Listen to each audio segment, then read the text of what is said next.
What's it saying, my precious, my love? Is Smeagol losing his nerve? No, never. Smeagol hates nasty hobbits. Smeagol wants to see them dead. And we will. Smeagol did it once, and he can do it again. It's ours. We mustn't get the precious. We must get it back. Patience, my love. First, we must lead them to her.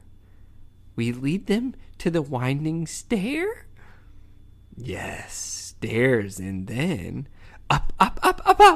The stairs we go until we come to the tunnel. And when they go in, there's no coming out. She's always hungry. She always needs to feed. She must eat. All she gets is filthy orcsies. And they doesn't taste very nice, does it, precious? No, not very nice at all, my love. She hungers for sweeter meats, and we will find it. And take it for me! For us. Yes, we meant for us. Gollum.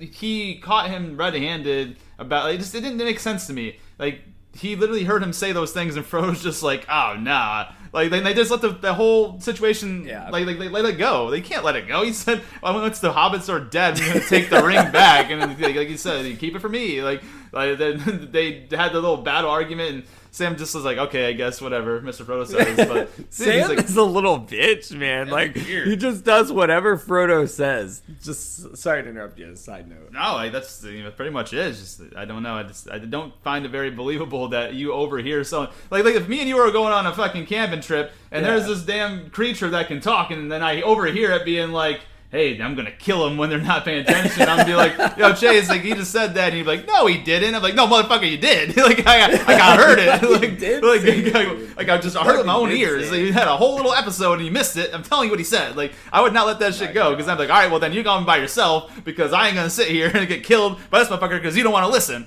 Like, you know, so I don't know, man. It's just weird. Film overall. That part one specifically. Yeah. So for me, this has been the film that had the most amount of differences, and also the most amount of differences that affect the plot line. Like the one with Saruman there and falling off, like we talked about it yesterday, or not, sorry, last week when we closed out like the aftermath of the big war and everything.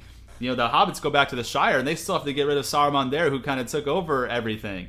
And so the fact that he just dies here before we're even caught up with like the events, that it's just so out of place, and it made no sense at all, and it does affect, you know, what happens after everything that was in the book. It was a complete contradiction. So things like that, just like this. So I was disappointed in that sense that, you know, if there's a lot of differences, but it doesn't really affect the plot line, like I'll find little annoyances because I'm really nitpicky, and I'm just kind of like that as a person.